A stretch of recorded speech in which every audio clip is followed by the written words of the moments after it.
आइए शुरू करते हैं। संगीत में एक नया टॉपिक शुरू करेंगे हम लोग। ऐसा कि पहले से भी हम लोग जानते हैं कि संगीत में जो शब्दावली है, सब परिभाषा के बारे में चर्चा कर रहे हैं, जो प्रमुख परिभाषा है। तो आज सबसे पहला प्रश्न होगा, पकड़ किसे कहते हैं? पकड़ क्या है या पकड़ किसे?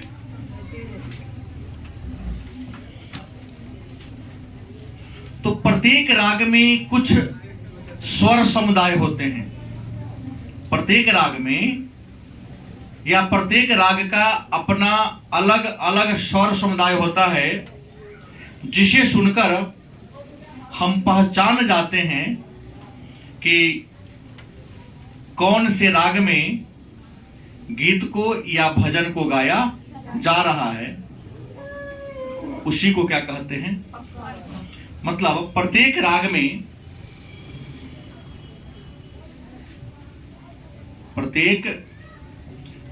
में कुछ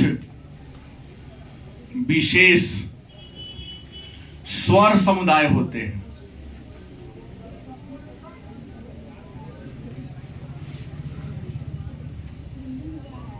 जिसके द्वारा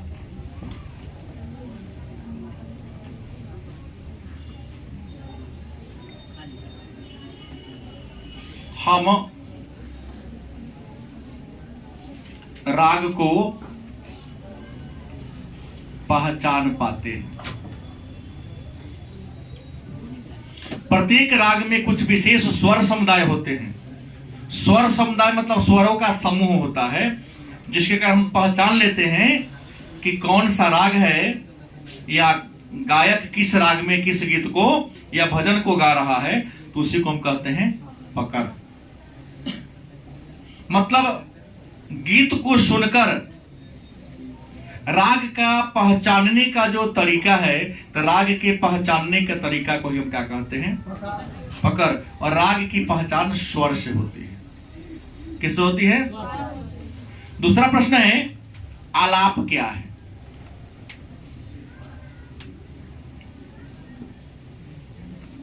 आलाप क्या है या आलाप से आप क्या समझते हैं? तो हमने जिस दिन प्रथम क्लास लिया था संगीत के थ्योरी का, उस दिन ही हमने चर्चा किया था कि शास्त्रीय गायन के आरंभ में क्या है? शास्त्रीय गायन के आरंभ में, आप जानते हैं आरंभ का मतलब शुरुआत होता है। आरंभ का मतलब क्या होता है? शुरुआत होता है। शास्त्रीय गायन के आरंभ में किसी भी राग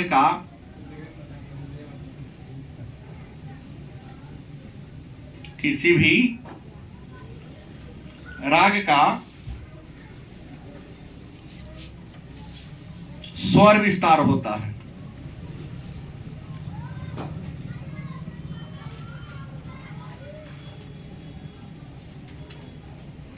उसे ही क्या कहेंगे?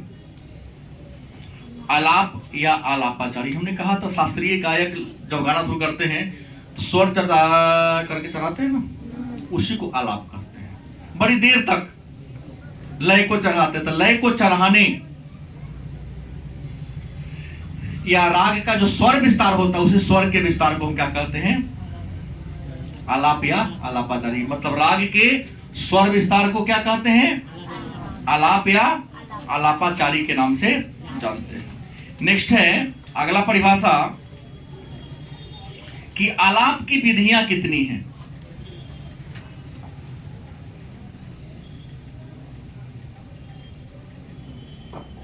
आलाप की मतलब राग के विस्तार या स्वर के विस्तार को आलाप कहते हैं। संगीत में स्वर के विस्तार को क्या कहते हैं? आलाप कहते हैं या आलापाचारी कहते हैं। तो प्रश्न, आलाप की विधियां कितनी हैं? तो आपको बता दें, आलाप की 2 विधियां हैं। आलाप की कितनी विधियां हैं? आलाप की मात्र दो विधियां हैं। एक का नाम है नोम तोम आलाप, नोम तोम आलाप, और दूसरा है आकार आलाप।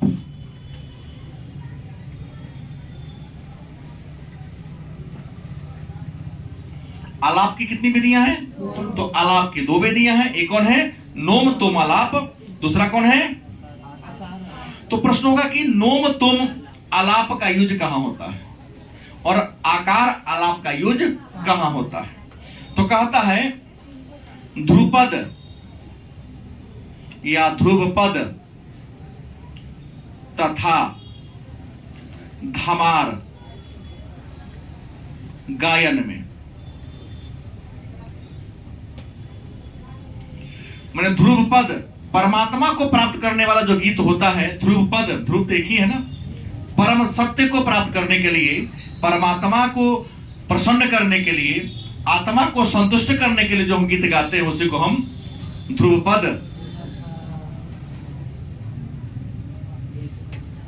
या धमार का। तो ध्रुव पद और धमार के गायन में जिस आलाप का हम प्रयोग करते हैं उसको हम क्या कहते हैं? नोम तुम। और आलाप क्या है बता दिया यहां, तो स्वर के विस्तार को आलाप कहते हैं। स्वर के विस्तार को, किसी राग को गाने में स्वर का विस्तार करते हैं ना, मैंने कहा ना बड़ी देर तक चिल्लाता है, हल्ला करते हैं संगीतकार, उसी को आलाप कहते हैं। तो नोम तुम और एक आकार दो आलाप हैं।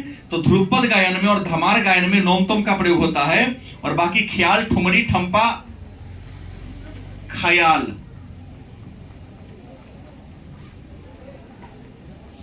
ठुमरी और टंपा गायन में किसका प्रयोग होता है? आकार आलाप का प्रयोग होता है।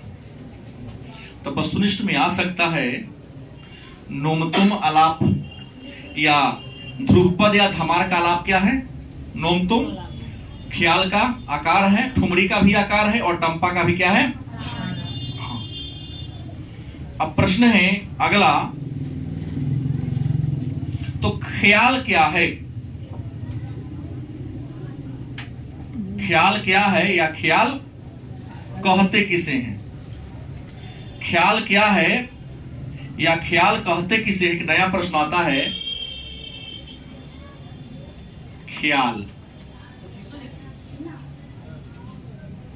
क्या है या ख्याल से आप क्या समझते हैं? तो ख्याल है, ये उर्दू का शब्द है, उर्दू का, जिसका अर्थ, ख्याल किस भाषा का शब्द है? उर्दू का शब्द है, जिसका मतलब अर्थ होता है परिकल्पना। अर्थ क्या होता है? परिकल्पना। मतलब कहता है कि जब हम किसी गीत को परिकल्पना के द्वारा, परिकल्पना कहो या अनुमान कहो, कि किसी को कष्ट होता है या कोई किसी से प्रेम करता है, तो प्रेम के समय उसका गायन का तौर तरीका क्या होता है, किस प्रकार के गीत गाते हैं। और किसी के वियोग में, बिछुड़ने पर वियोग होता है, कष्ट होता है, तो कष्ट में जो आप गीत गाते हैं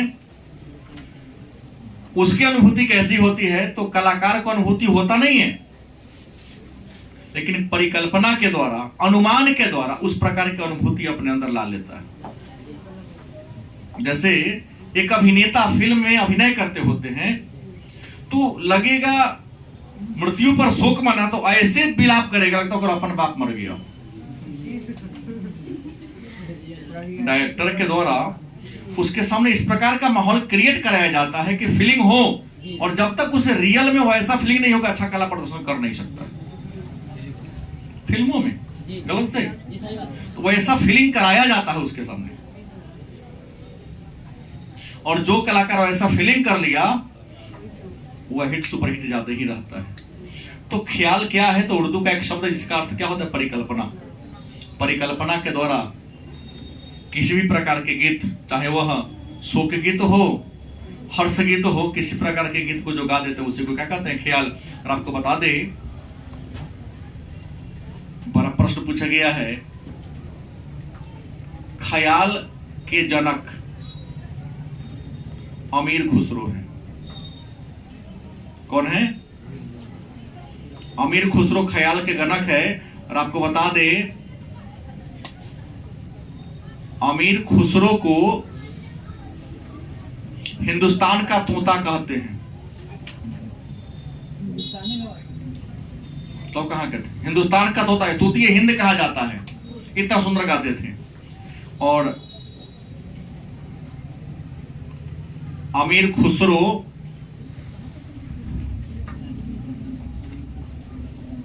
अलाउद्दीन खिलजी के दरबार में रहते थे।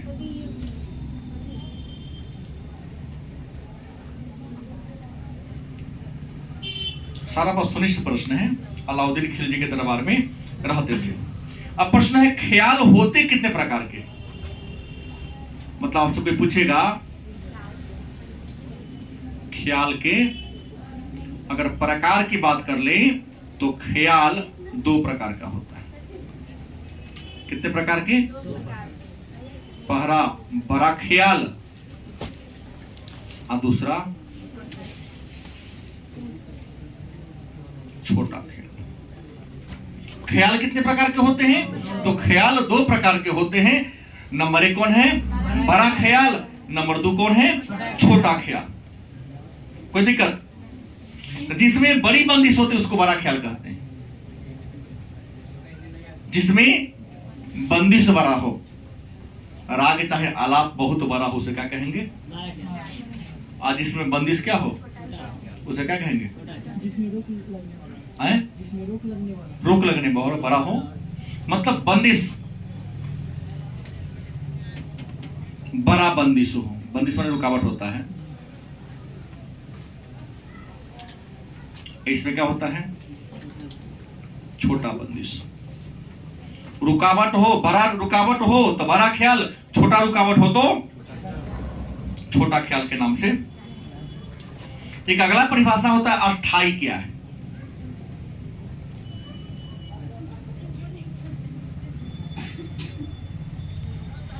प्रश्न क्या है?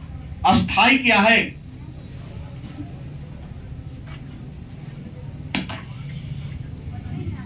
कहता है गायन तथा वादन के क्रम में, गायन तथा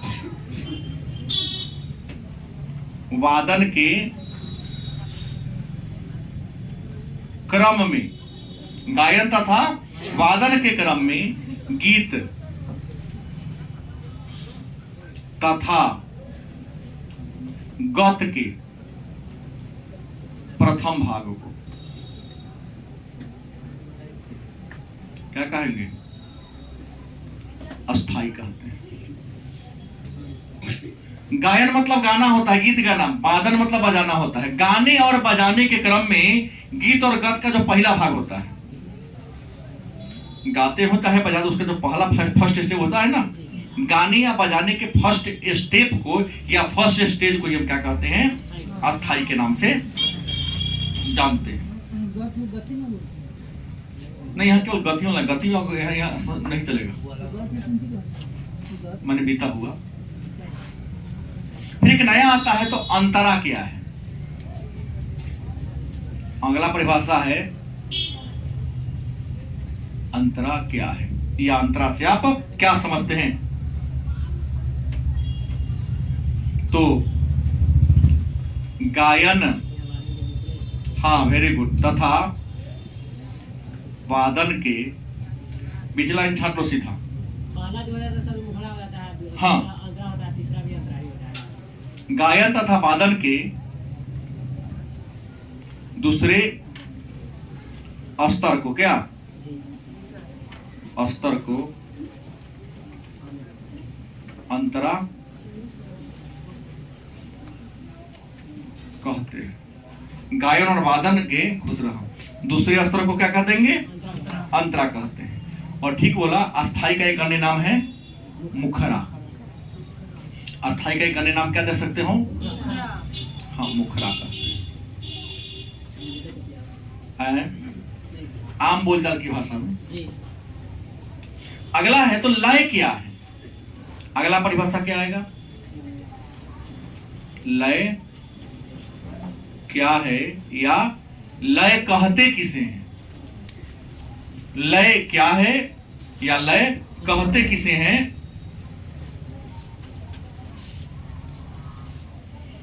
तो बड़ा आसान सा उत्तर होगा गायन, वादन तथा नृत्य। गायन, वादन तथा नृत्य में गति को एक समान कायम रखना।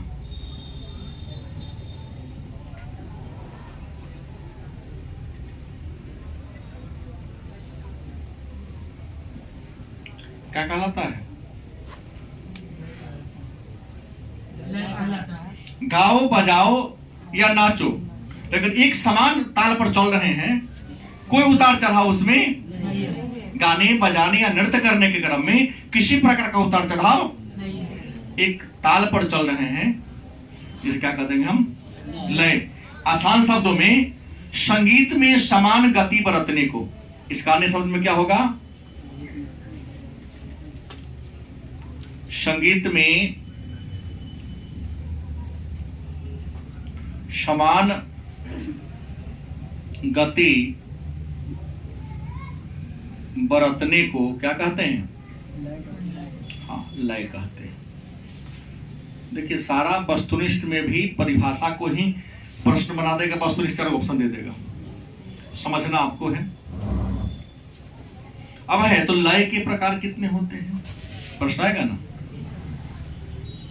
लय के प्रकार, लय कितने प्रकार के होते हैं? तो आपको बता दें, लय 3 प्रकार के होते हैं। लय के कितने प्रकार हैं? तो लय 3 प्रकार के होते हैं।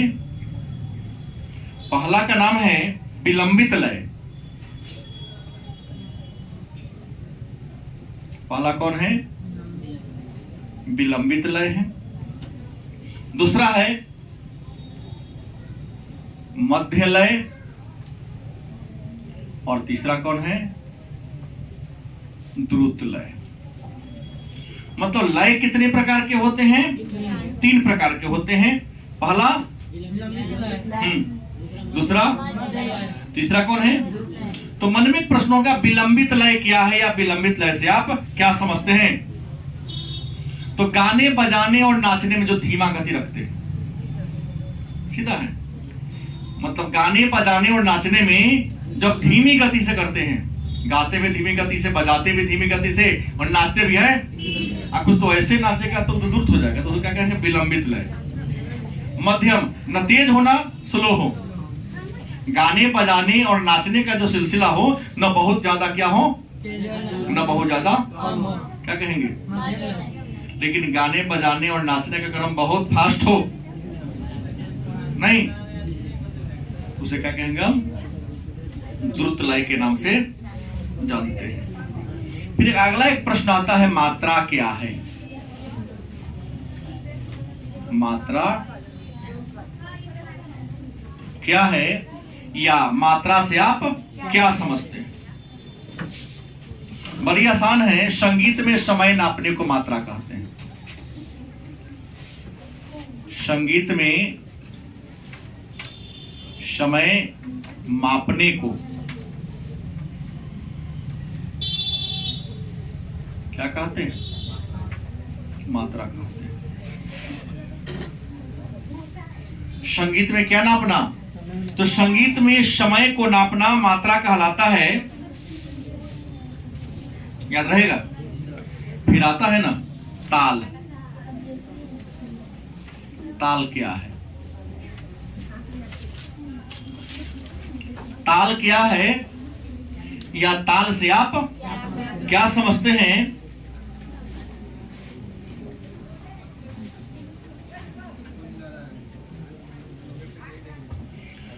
कई मात्राओं के या सीधे लिखे ना,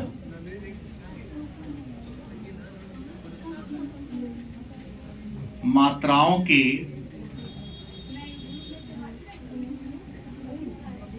संचयन को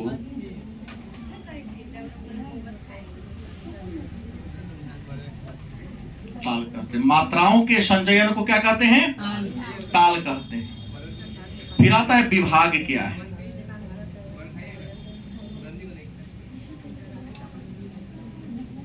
विभाग क्या है या विभाग से आप क्या समझते हैं? तो बड़ी आसान होगा, ताल के या ताल को छोटे छोटे भागों में क्या कर देना, बांटना, क्या कहलाता है? विभाग कहलाता है। ताल को छोटे छोटे भागों में क्या कर देना, बांट देना, विभाग कहलाता है। कोई दिक्कत? फिर एक छोटा सा प्रश्न और लिख लेते हैं कि सम क्या है। सम क्या है या सम से आप क्या समझते हैं?